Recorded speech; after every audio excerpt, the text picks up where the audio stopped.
بتقول ايه يا انت عبيط؟ كنت عبيط بس فهمت كل حاجه.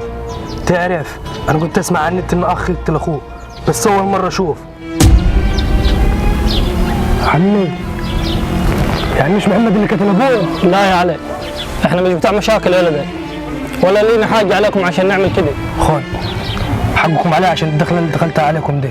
ولا يهمك يا علي، ربنا يقويك يا ولدي. السلام عليكم.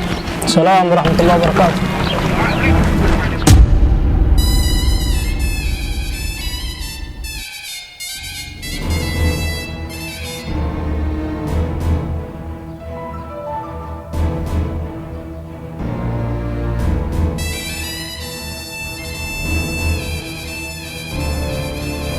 قتلته يا علي؟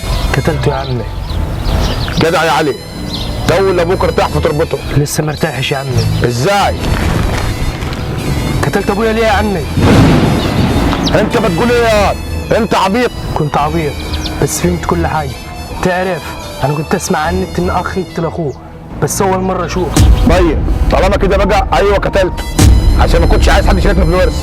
يا راجل حرام عليك، تقتل اخوك عشان الفلوس والارض؟ اقتل اي حد عشان خاطر الفلوس. انت طلقه خساره فيك. اضربها عشان ما ضربتهاش اعمل له حق. لا قلبك اسود وحرام تعيش وسط البشر تاني.